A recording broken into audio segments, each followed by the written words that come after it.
លោកโจរ៉ាន់គឺជាម៉ាស្ថៃដេត្រីនិងជាម្ចាស់កសិដ្ឋានដ៏មានស្ដុកស្ដម្នាក់រស់នៅក្នុងចិត្តទីក្រុងកាល់ម៉ាភាគខាងត្បូងប្រទេសស៊ុយអែតគាត់មានទ្រព្យសម្បត្តិគឺជាទឹកប្រាក់រហូតដល់ជាងប្រហែល$6 លាន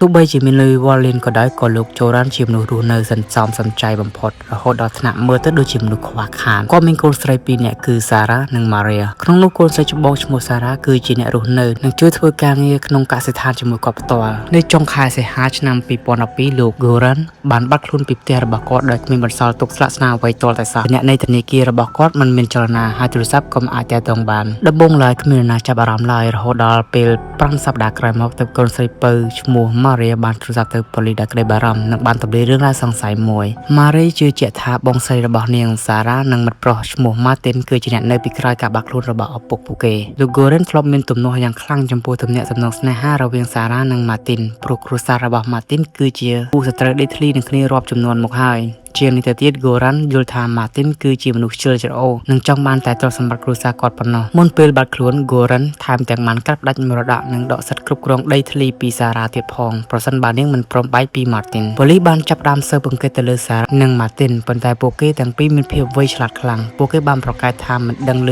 រឿងបាត់ខ្លួនរបស់ Goran ឡើយអ្វីដែលគួរឲ្យសង្ស័យបំផុតគឺត្រឹមតែប្រហែលថ្ងៃក្រោយមក Goran បានបាត់ខ្លួន Sarah និង Martin បានរើចូលមកកែច្នៃផ្ទះរបស់ Goran ភ្លាមៗព្រមទាំងចាប់ផ្ដើមចាយវាយនិងគ្រប់គ្រងទ្រព្យសម្បត្តិលុយកាក់មហាសេដ្ឋីរូបនេះយ៉ាងមានក្តីសុខហាក់ដូចជាដឹងមុនថា Goran នឹងមិនត្រឡប់មកវិញជារៀងរហូតទោះជាយ៉ាងណាក៏ដោយគ្មានសារស័ព្ទគឺគ្មានភស្តុតាងនៃបទល្មើស Nobody No Crime សំណុំរឿងនេះបានជាប់គាំងអស់រយៈពេល2ឆ្នាំពេញធ្វើឲ្យប៉ូលីសស៊ុយអែតអស់សង្ឃឹមយ៉ាងខ្លាំងនៅពេលដែលច្បាប់មិនអាចធ្វើអ្វីបានស្រីម្នាក់ឈ្មោះ Therese ដែលជាអ្នកស៊ើបអង្កេតស្ម័គ្រចិត្តប្រចាំអង្គការស្វែងរកមនុស្សបាត់ខ្លួនបានចូលខ្លួនមកជួយលោកស្រី Therese ជាអតីតតារា model និងជាម្ដាយកូន3បានក្លាយជាមនុស្សដែលឆ្លងវែងនឹងសំណុំរឿងនេះហើយបញ្ញាចិត្តថានឹងរកការពិតឲ្យឃើញ Therese បានប្រើប្រាស់វិធីសាស្ត្រដែលប៉ូលីសមិនអាចធ្វើបាននាងបានធ្វើពុតទៅជាស្និទ្ធស្នាលនិងរាប់អានជាមួយ Martin មិត្តប្រុសរបស់ Sarah នាងបានប្រើប្រាស់មន្តស្នេហ៍និងល្បិចកលចិត្តវិទ្យាបង្កើតទំនុកចិត្តរហូតធ្វើឲ្យ Martin លងស្រឡាញ់និងជឿជាក់លើនាងទាំងស្រុងនៅក្នុងខែខុសគ្នាក្នុងឆ្នាំ2014 Therese បានណាត់ជួប Martin តែម្នាក់ឯងនៅកណ្ដាលកន្លែងស្ងាត់មួយនាងបានលេងល្បែងចិត្តវិទ្យាដែលប្រាប់ Martin ថា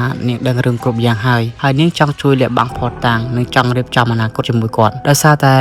តែភាពវង្វេងវង្វាន់នឹងស្នេហានិងការចង់អួតកម្លាំង Martin បានធ្លាក់ចូលនៅក្នុងអន្ទាក់របស់ Therese Martin បានសារភាពប្រាប់ Therese ថាខ្លួនគេបានរៀបចំផែនការចូលក្នុងបន្ទប់គេងរបស់ Goran ទាំងកណ្ដាលត្រៀមខណៈពេលដែលកំពុងដេកលក់បន្ទាប់មកពួកគេបានអូសសាកសពទៅកប់ចោលនៅក្នុងវាលស្រែមួយកន្លែងក្បែរកសិដ្ឋាននោះឯងបន្ទាប់ពីទទួលបានការសារភាពនិងទីតាំងពិតប្រាកដហើយបាននាំព័ត៌មាននិងភស្តុតាងទាំងអស់ទៅប្រគល់ជូនប៉ូលីសភ្លាមប៉ូលីសបានចុះទៅត្រួតពិនិត្យនិងជីករកឃើញសាកសពរបស់ Goran ពិតប្រាកដមែនហើយត្រូវបានកប់អស់រយៈពេល2ឆ្នាំឯលើភស្តុតាងនិងការរកឃើញសាកសពតុលាការស៊ុយអែតបានកាត់ទោស Sarah និង Martin ឲ្យជាប់ពន្ធនាគារអស់រយៈពេល18ឆ្នាំពីបទឃាតកម្មទុកជាមុនព្រោះតែភាពលូនចង់បានទ្រព្យសម្បត្តិលានដុល្លារ